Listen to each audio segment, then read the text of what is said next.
오늘 우리 주신 하나님 말씀은 마태복음 6장 25절에서 34절까지의 말씀입니다. 마태복음 6장 25절로 34절 말씀 우리 같이 한 목소리로 함께 봉독해 보도록 하겠습니다.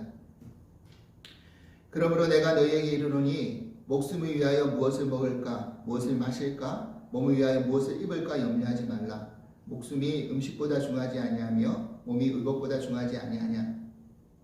공중의 새를 보라. 심지도 않고 거두지도 않고 창고에 모아들이지도 아니하되 너희 하늘 아버지께서 기르시나니 너희는 이것들보다 귀하지 아니하냐.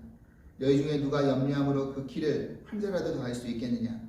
또 너희가 어찌 의복을 위하여 염려하느냐. 들의 백합화가 어떻게 자라는가 생각하여 보라. 수고도 아니하고 길쌈도 아니하느니라. 그러므로 내가 너희에게 말하노니 솔로몬의 모든 영광으로도 입은 것이 이 꽃 하나만 갖지 못하였느니라.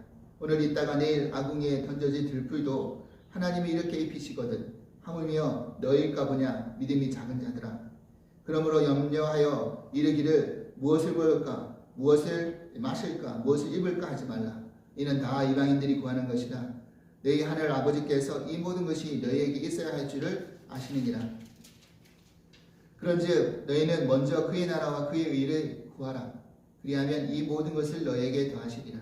그러므로 내일 일을 위하여 염려하지 말라. 내일 일은 내일이 염려할 것이요 한날의 괴로움은 그날에 족하니라. 아멘. 할렐루야.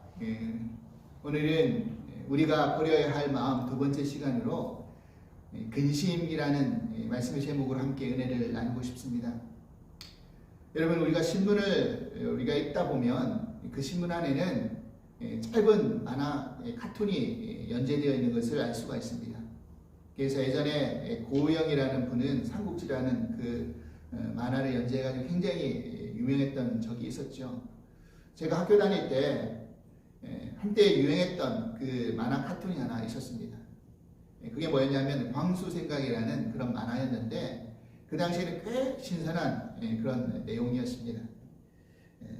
지금도 그 만화 중에서 기억나는 것이 한 장면이 있는데 뭐냐면 이 광수라는 친구가 주인공으로 나와서 늘 고민하고 근심이 많은 친구였습니다. 그래가지고 그 고민과 근심이 많은 친구가 하루는 굉장히 얼굴이 밝고 기분이 좋다라는 거예요. 그래서 친구들이 물어본 겁니다. 아니 오늘은 너가 어떻게 그렇게 근심 걱정하는 수심의 얼굴이 없고 기쁘고 그렇게 표정이 밝고 좋으냐라고 물어보니까 이 광수가 뭐라고 대답하느냐면 나는 이제부터 근심하지 않을 수 있는 방법을 찾았다라는 거예요. 친구들이 놀라서 물어본 겁니다. 아니 그 방법이 뭐냐라고 물어보니까 이 광수가 뭐라고 대답하느냐면 이제부터는 내가 매일 하루에 5만 원씩 주고 나를 대신해서 걱정할 사람을 고용했다라는 겁니다. 이제 내 걱정은 그 사람이 다 해줄 거다라는 그 이야기를 하더라는 거예요. 그러자 친구들이 놀라서 또 반문하는 겁니다. 아니면 아니 너가 매일 5만 원씩 어떻게 그 사람에게 돈을 공급해 줄 수 있느냐라고 물어보니까 이 광수가 뭐라고 대답했느냐면 그 걱정도 그 사람이 해줄 것이기 때문에 나는 상관없다. 이렇게 이야기하더라는 것이죠. 우리가 세상을 살아가면서 근심 없이 살아갈 수 있을까요? 아마 길 가는 사람 아무나 붙잡고 한번 물어보십시오. 당신은 근심이 없으십니까? 라고 물어보면 거의 열의 9 이상은 근심이 누구나 다 근심이 있다라고 이야기할 것입니다. 제가 생각할 때 근심하지 않을 수 있는 방법은 딱 한 가지밖에 없는데 그것은 뭐냐면 무덤 속에 들어갈 때만 근심하지 않는다는 것입니다. 죽은 자는 말이 없고 마음이 없기 때문에 그렇겠죠. 그런데 우리가 살아가면서 근심할 수밖에 없는 이 상황 속에서 무덤에 들어갈 수는 없잖아요. 그러면 어떻게 하면 근심하지 않을 수 있을까? 다른 어떤 것보다는 오늘 성경에 나오는 예수님 말씀을 통해서 우리가 한번 깊은 생각을 해보려고 합니다. 먼저 우리가 생각해 볼 문제는 사람들은 왜 근심할까 하는 것입니다. 우리는 왜 근심하는 것일까요? 먼저 첫 번째로는요, 우리는 일단은 우리가 일어날 일을 잘 모르기 때문에 근심합니다. 앞으로 일어날 일이 어떤 일이 일어날지를 모르기 때문에. 그렇지 않습니까? 여러분, 만약 잠시 후에 어떤 일이 일어날 건지 우리가 다 예측할 수 있다고 한다면 우리는 근심할 일이 없겠죠. 지금 베이징에서 동계올림픽 한참 진행 중인데 그 게임에 임하는 선수들이 이제 그 시합의 결과를 안다고 한다면 시합 전에 그렇게 긴장하거나 마음 졸일 필요가 없겠죠. 이미 승패의 결과를 아는데 무슨 일로 마음을 졸이거나 긴장하겠습니까? 근데 우리가 아무리 최선을 다하고 열심히 노력한다 할지라도 그 결과의 마지막을 우리가 알 수 없기 때문에 우리는 근심하고 걱정하더라는 것입니다. 두 번째로 우리는 뭐 때문에 또 근심하느냐? 나의 욕심 때문에 근심하더라는 것입니다. 여러분, 우리가 현재 가지고 있는 것에 만족하면 근심할 일이 없습니다. 그런데 우리가 가지고 싶은 것을, 얻고 싶은 것을 어떻게든지 얻으려고 하기 때문에 그것을 얻지 못하면 어떡할까라는 그 마음 때문에 근심한다는 것입니다. 마태복음 19장에 보면 한 부자 청년이 예수님을 찾아와서 자신이 어떤 선한 일을 하면 영생을 얻을 수 있습니까? 라는 질문을 예수님께 던집니다. 예수님이 뭐라고 이야기하셨습니까? 계명을 지켜라 라고 말씀하시죠. 이 청년이 나는 말씀하신 모든 계명을 다 지켰습니다 라고 이야기하자 예수님이 그 청년에게 그러면 너가 가지고 있는 것 다 팔아서 가난한 사람들에게 나눠주고 너는 나를 따르라 라고 말씀하셨죠.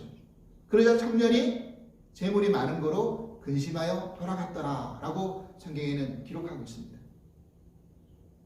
지금 이 청년에게 있어서 예수님만이 영생을 찾을 수 있는 유일한 길인데 자신의 욕심 때문에 쌓아둔 재물 때문에 그것을 버리지 못해서 근심하여 그 영생의 길인 예수님을 따라가지 아니하고 자기 길로 돌아가는 그런 모습을 보여준 것입니다.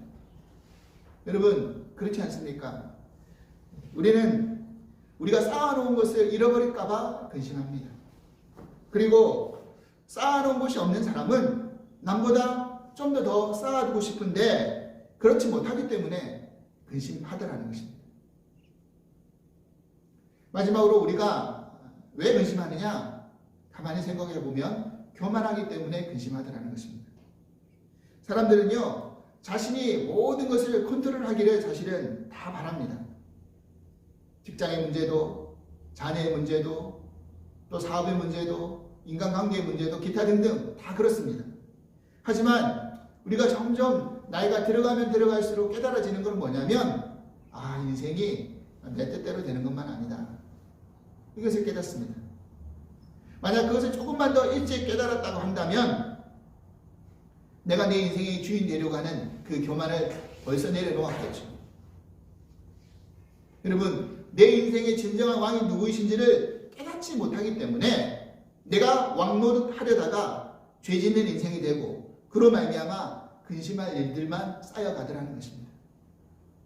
우리가 지금 아침마다 사사기 말씀을 같이 나누고 있는데 여러분, 이 사사기 말씀의 그 시대적인 특징을 딱 꼽아서 뭐라고 이야기하고 있습니까? 그 시대에 왕이 없는 고로 그 한마디에 모든 것이 다 담겨져 있죠. 왕이 없다. 그런데 진짜 사사기 시대에 왕이 없었습니까? 아니죠. 왕이 계셨습니다. 하나님이 왕이시잖아요. 그런데 그 하나님을 한 번도 왕 대접하지 않고 왕으로 인정하지 않기 때문에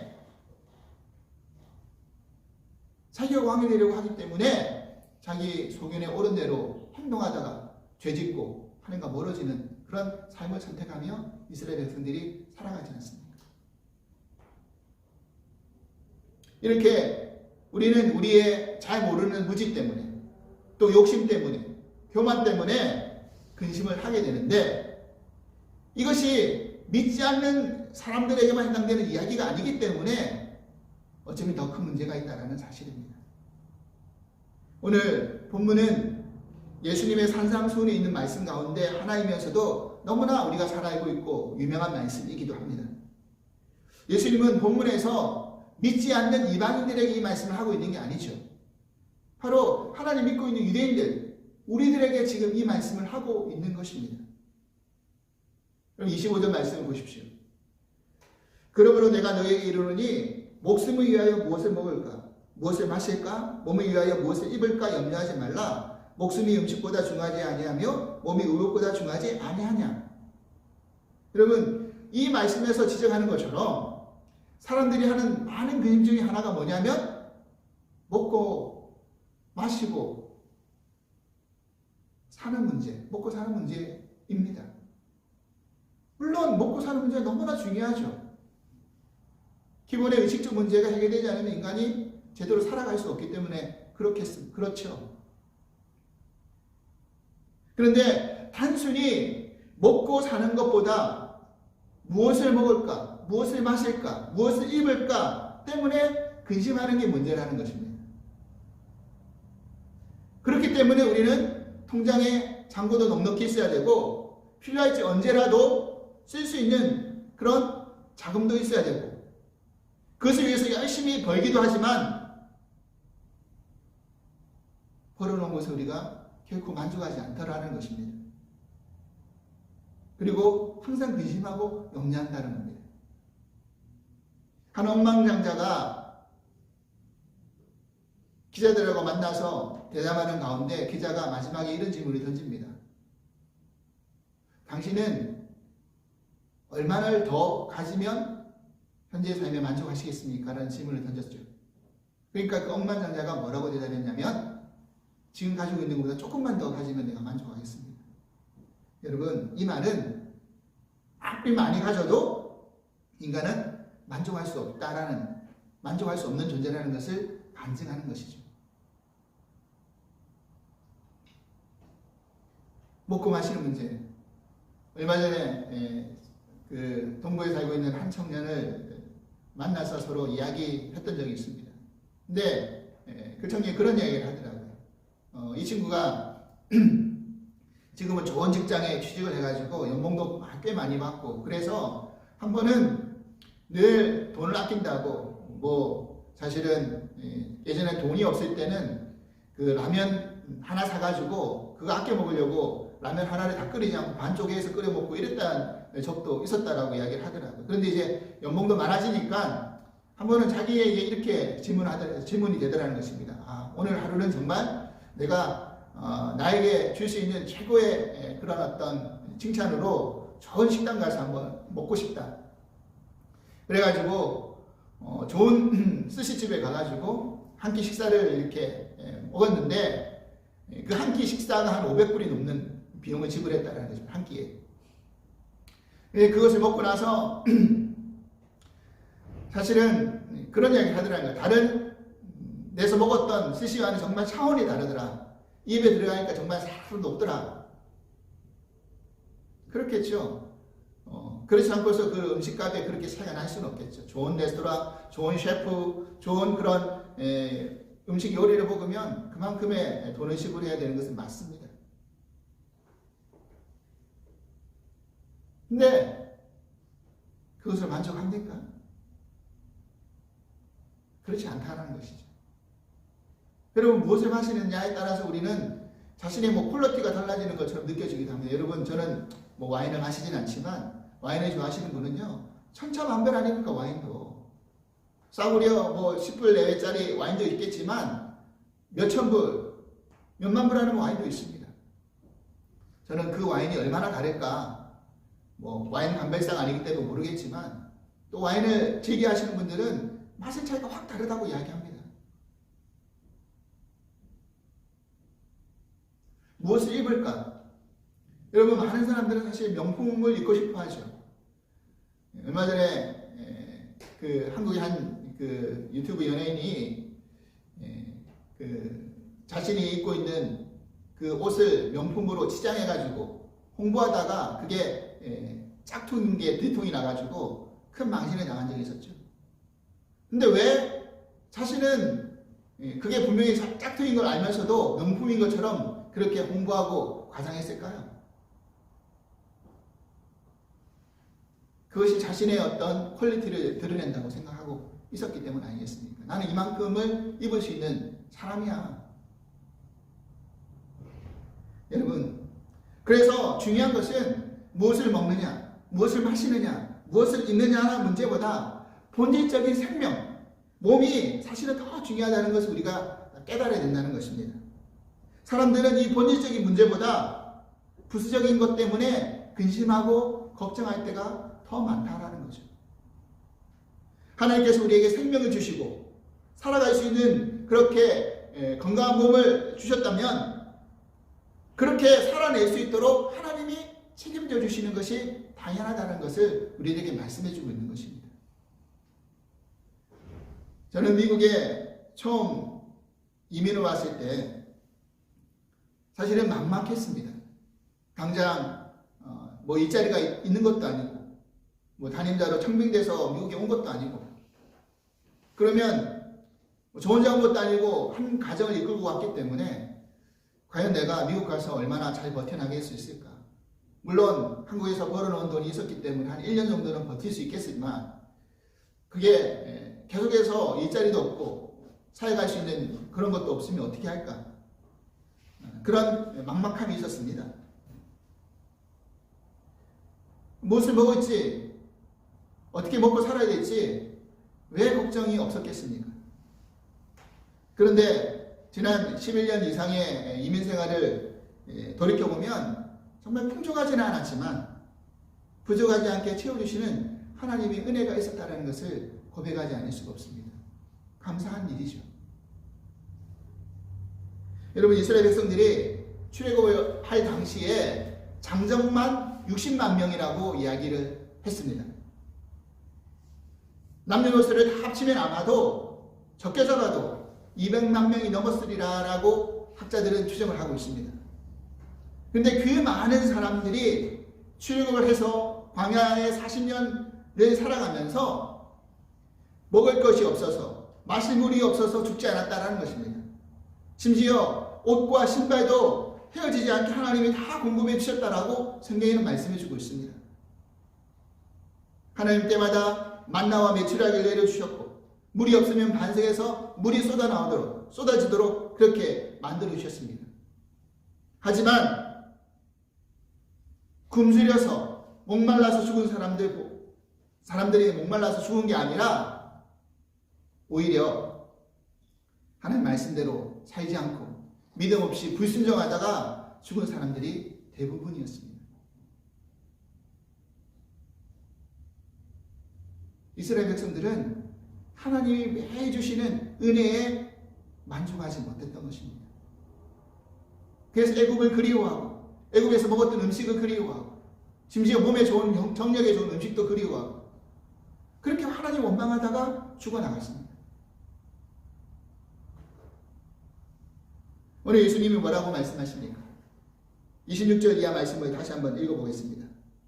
공중의 새를 보라, 심지도 않고 거주지도 않고 창고에 모아들이지도 아니하되 너희 하늘 아버지께서 기르시나니 너희는 이것들보다 귀하지 아니하냐?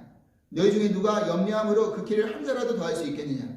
또 너희가 어찌 의복을 위하여 염려하느냐? 들의 백합화가 어떻게 자라는가 생각하여 보라. 수고도 아니하고 길쌈도 아니하느니라. 그러나 내가 너에게 말하노니 솔로몬의 모든 영광으로도 입은 것이 이 꽃 하나만 갖지 못하였느니라. 오늘 있다가 내일 아궁이에 던져지는 들풀도 하나님이 이렇게 입히시거든 하물며 너희가 뭐냐 믿음이 작은 자들아. 아멘. 그렇습니다. 여러분, 공중에 나는 새들이 씨를 심습니까? 거두지도 않죠. 창고에 1년 동안 먹어야 할 음식물을 저장합니까? 아니죠. 여러분, 들의 백합화를 보면 아름다운 색깔을 내기 위해서 어디 가서 물감을 사서 치장을 합니까? 천을 짜듯이 길쌈을 합니까? 그런데 솔로몬의 영광 중에 입은 옷보다 더 아름답다라고 이야기합니다. 왜냐하면 그 꽃은 생명이 있기 때문에 그렇습니다. 아무리 화려하고 멋있는 명품의 옷이라 할지라도 그 옷은 생명이 없습니다. 그러니까 금방 질리죠. 여러분, 우리가 보통 강대상에 어떤 조화를 놔두는 그런 교회들도 있는데 처음에 조화를 놔두면 아주 진짜 생활처럼 그렇게 이뻐 보입니다. 그런데 그 조화는 생명이 없기 때문에 금방 질립니다.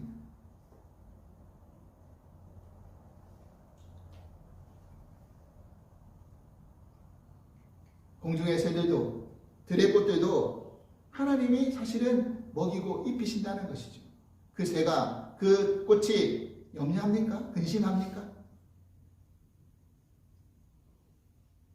하물며 그런 존재보다 더 귀중한 존재로 우리를 하나님이 창조하셨는데 말해 무엇하랴라는 말씀을 예수님이 지금 이야기하고 있는 것이죠. 염려한다고 근심한다고 키를 한 자라도 더 자라나게 할 수 있느냐? 생명을 한 움큼이라도 더 연장시킬 수 있느냐? 이 말씀을 하는 겁니다.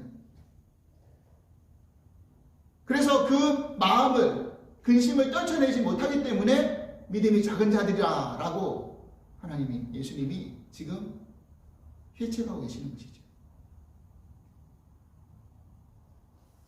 사실 이런 걱정은 하나님을 믿지 않고 모르는 이방인들이 하는 근심 걱정인데 하나님 믿는 우리들이 이방과 똑같은 근심을 하고 있다고 한다면 우리 믿음이 작은 것일 뿐이라는 사실입니다. 그래서 예수님 결론적으로 이렇게 우리들에게 말씀해 주고 계시는 것이죠. 33절, 34절 말씀 보십시오. 그런즉 너희는 먼저 그의 나라와 그의 의를 구하라. 그리하면 이 모든 것을 너희에게 더하시리라. 그러므로 내일을 위하여 염려하지 말라. 내일 일은 내일이 염려할 것이요 한 날의 괴로움은 그날에 족하리라. 아멘. 여러분, 우리의 본질이 되고 생명의 근원 되시는 하나님 믿고 구하면 우리가 염려하는 것 아무 문제도 되지 않고 우리가 생각하는 이상의 것으로 더해주신다라고 하나님은 말씀해 주십니다. 이게 우선순위의 문제죠. 우리가 하나님을 우선순위에 두는 이 것만 잘 붙들고 지켜나간다면 아마 우리가 근심하는 삶의 어떤 문제라도 사실은 문제될 것이 없다라는 것을 깨달을 수 있습니다. 이것이 뒤죽박죽 엉켜버리니까 엉킨 실타래처럼 풀려지지가 않는 것이죠. 근심이 근심을 낳고 근심이 근심을 낳고 잠도 못 자고 내 건강 상하고 스트레스 받고 악화일로가 되더라는 것입니다. 그리고 중요한 것이 34절 말씀입니다. 보통 이 말씀 우리는 이렇게 오해를 하는데 개역 성경을 보면 뭐라고 되어 있느냐면 내일 일은 내일 염려할 것이요 이렇게 되어 있습니다.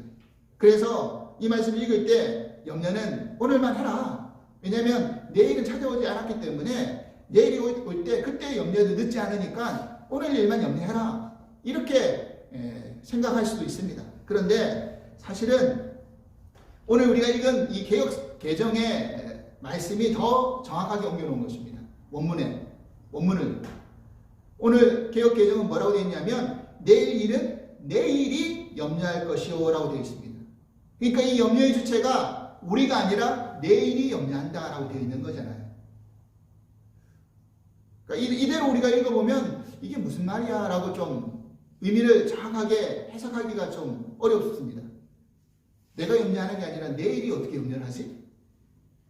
그런데 이 정확한 의미가 뭘까요? 그것은 내일이라는 시간을 주관하시고 허락하시는 분이 누구냐는 거죠. 그분은 바로 하나님 아니십니까? 우리는 당장 내일, 일주일, 한 달, 심지어는 1년 일을 계획하고 준비하기도 하지만 하나님이 그 시간을 우리에게 허락하지 않는다면 우리는 그 어떤 누구라도 그 자리에, 그 시간에 나아갈 수 없는 존재라는 것을 우리는 너무나 잘 압니다. 그리고 그 어떤 누구라도 자신 있게 나에게는 항상 내일이 기다리고 있고 준비되어 있다라고 말할 수는 없습니다. 우리가 지난 3년 동안 이 코로나 바이러스로 인해서 얼마나 많은 사람이 죽는 것을 그 소식을 들었습니까? 요새 우리가 지금 미국에서 살고 있지만 가장 안전한 나라라고 생각하는 이 미국 땅에서도 총기 사고가 끊이지 않고 일어나고 있잖아요. 그래서 얼마든지 나도 그 사고의 자리에 있을 수 있다는 것을 항상 염려할 수도 있잖아요. 그리고 그것뿐입니까? 우리는 매일매일 크고 작은 사건으로 목숨을 잃는 사람들이 얼마나 많이 있는지를 압니다.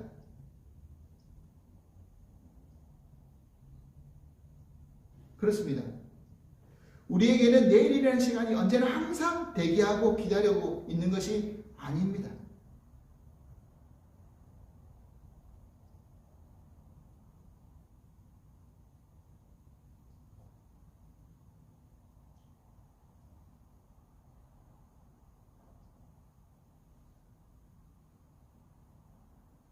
작년에 한 TV 다큐 프로를 봤는데 9.12 사건 20주년이 넘은 것을 다시 조명하면서 왜 그런 사건이 일어났는지에 대한 다큐멘터리가 있었습니다.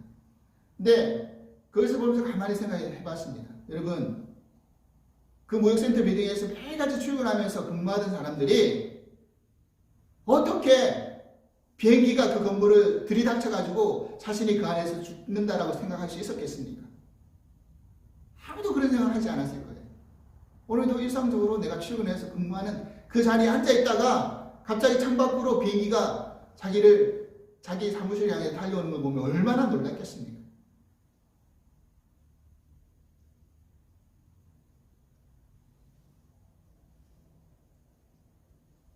그렇습니다.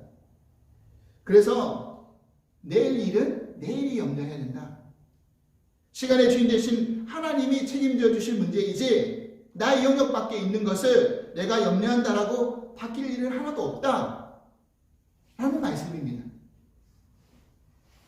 일어나지 않은 미래의 시간에 우리 마음이 빼앗겨 근심하는 것이 아니라 오늘 우리에게 주어진 시간에 최선을 다하는 것이 슬기로운 믿음 생활이라는 것을 우리들에게 말씀해 주고 있는 것입니다. 한 가지 분명한 것은 우리가 하나님을 우선순위 두고 바로 믿는다고 해서 우리에게 고난이 없고 괴로움이 없는 것은 아니라는 사실입니다. 그래서 우리는 이렇게 항변하기도 합니다. 아니 하나님이 그의 나라와 그의 일을 구하면 모든 것을 대해주신다고 하셨는데 왜 우리에게 이런 어려움과 괴로움이 자꾸 생겨나는 것입니까? 그런 것은 애당초 우리들에게 닥치지 않을 것으로 하나님이 막아주시면 안 됩니까? 이렇게 항변하기도 합니다. 근데 바울은 이 문제를 가지고 이렇게 우리들에게 답해주고 있죠. 로마서 8장 18절 말씀 보십시오. 생각하건대 현재의 고난은 장차 우리에게 나타날 영광과 비교할 수 없도다. 아멘. 여러분, 우리가 현재의 고난 앞에 무너지지 않는 이유는 그 고난이 영원하지 않다라는 것을 알기 때문에, 그리고 그 고난 뒤에 찾아올 영광이 고난 가운데 겪게 되는 괴로움보다 더 큰 비교할 수 있는 기쁨이 찾아온다는 것을 우리가 믿기 때문에 우리가 그것을 넘어갈 수 있는 것이죠. 하나님은 그 과정을 통해서 우리를 영광의 찬송이 되는 하나님의 자녀로 만들어 가시려고 하기 때문에 그 시간을 허락하고 계신다는 것을 여러분 믿으시기 바랍니다. 그 괴로움은 한날에 속할 뿐이지 영원히 지속되는 괴로움이 아닌 걸 우리는 안다는 것입니다. 이제 말씀 마무리 짓겠습니다. 하나님 믿는 우리가 더 잘 먹고 더 잘 입고 잘 사는 문제 때문에 근심하지 않기 원합니다.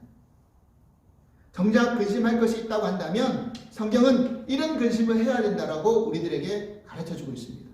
고린도후서 7장 10절 말씀을 한번 보십시오. 하나님의 뜻대로 하는 근심은 후회할 것이 없는 구원에 이르게 하는 회개를 이루는 것이요 세상 근심은 사망을 이루는 것이니라. 아멘. 그렇습니다. 세상 근심은 우리를 사망에 이르게 하지만 하나님 뜻대로 하는 근심, 즉 하나님 뜻대로 살지 못하여서 죄짓는 자신을 바라보면서 근심하면 우리를 회개에 이르는, 구원에 이르게 하는 회개를 하는 그런 삶을 살 수 있게 만든다라고 말씀해 주고 있는 것입니다. 사랑하는 여러분, 오늘 우리가 세상 근심에 빠져서 하나님을 우선순위에 두지 못하는 이 믿음이 작은 나의 연약한 모습을 바라보면서 근심하길 바랍니다.